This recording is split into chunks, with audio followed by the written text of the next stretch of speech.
Bonjour! Aujourd'hui, nous allons découvrir deux merveilleuses histoires de Jean de La Fontaine. La première est Le lièvre et la tortue. Dans cette fable, le lièvre, sûr de sa vitesse, défie la tortue à une course.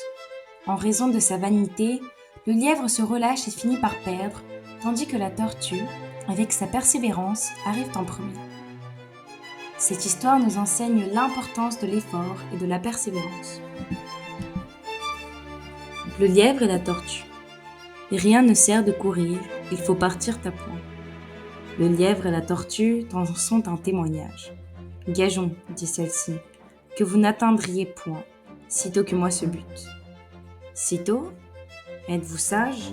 Repartit l'animal léger. Ma commère, il vous faut purger, avec 4 grains d'élébore. Sage ou non, je parie encore. Ainsi fut fait, et de tous deux on mit près du but les enjeux. Savoir quoi, ce n'est pas l'affaire, ni de quel juge l'on convient. Notre lièvre n'avait que 4 pas à faire.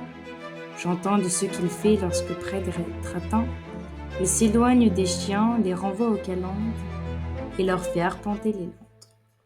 Ayant, dis-je, du temps de reste pour brouter, pour dormir et pour écouter d'où vient le vent, laisse la tortue aller son train de sénateur.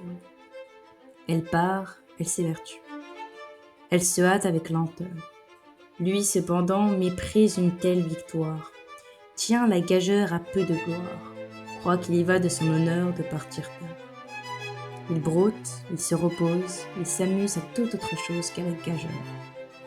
À la fin, quand il vit que l'autre touchait presque au bout de la carrière, il partit comme un trait, mais les élans qu'il fit furent vains. La tortue arriva la première. « Eh bien, lui cria-t-elle, avais-je pas raison ? De quoi vous sert votre vitesse ? Moi, l'emporter. Est-ce que ce serait si vous portiez une maison ? »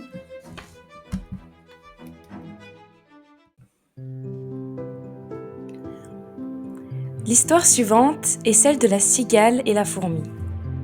Dans ce conte, nous voyons le contraste entre la fourmi travailleuse et la cigale qui a passé tout l'été à chanter et à s'amuser. La cigale n'a rien fait pendant l'été, continuant à jouer sans se soucier des efforts constants de la fourmi. Mais quand l'hiver arrive et que la nourriture vient à manquer, la cigale désespérée demande de l'aide à la fourmi. La fourmi, sachant que la cigale n'a pas travaillé, que pensez-vous qu'elle a répondu ? Découvrons ensemble la réponse de la fourmi dans le récit qui suit. La cigale et la fourmi. La cigale, ayant chanté tout l'été, se trouva fort dépourvue quand la bise fut venue. Pas un seul petit morceau de mouche ou de vermisseau. Elle alla crier famine chez la fourmi sa voisine, la priant de lui prêter quelques grains pour subsister, jusqu'à la saison nouvelle. « Je vous payerai, lui dit-elle, avant l'hôte, foi d'animal, intérêt et principal. La fourmi n'est pas prêteuse, c'est là son moindre défaut. Que faisiez-vous au temps chaud ? Dit-elle à cette emprunteuse. Nuit et jour, à tout venant, je chantais, ne vous déplaise. Vous chantiez ? J'en suis fort aise. Eh bien, dansez maintenant. Ces deux histoires contiennent des leçons importantes, même dans notre monde moderne. Dans Le lièvre et la tortue, nous apprenons que chacun a ses forces et ses faiblesses, mais même dans les domaines où nous sommes faibles, nous pouvons progresser lentement, mais sûrement, comme la tortue. À l'inverse, si nous surestimons nos forces et cessons de faire des efforts, nous risquons d'être dépassés par ceux qui, bien que moins doués, travaillent avec persévérance. Pour réaliser ses rêves, il est essentiel de ne jamais relâcher ses efforts. Dans La cigale et la fourmi, la cigale a évité ses responsabilités et a passé tout l'été à s'amuser, ce qui l'a mise en difficulté lorsque l'hiver est arrivé.